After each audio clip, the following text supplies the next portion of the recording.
રાજ્ય સરકારે બનાસકાંઠા જિલ્લાનું વિભાજન કરી અલગ થરાદ જિલ્લો બનાવ્યો છે તે બાબતને હું આવકારું છું, પરંતુ મારા મત વિસ્તાર કાંકરેજ તાલુકાને થરાદ જિલ્લામાં જે સમાવેશ કર્યો છે બાબતને હું વખોડી કાઢું છું.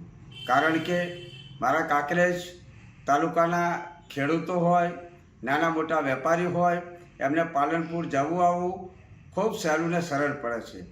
નાના મોટા ધંધા સાથે સંકળાયેલા લોકોને પણ જવું આવવું ખૂબ સહેલું ને સરળ પડે છે.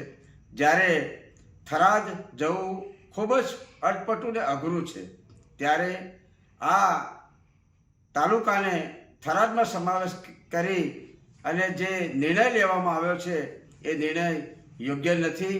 કોઈપણ પ્રકારનું ભૌગોલિક પરિસ્થિતિની તપાસ કર્યા વગર જે નિર્ણયો લીધા છે, હું સરકારને વિનંતી કરું છું કે કાંકરેજ તાલુકાને બનાસકાંઠા જિલ્લામાં જ સમાવેશ કરે એવી મારી વિનંતી છે.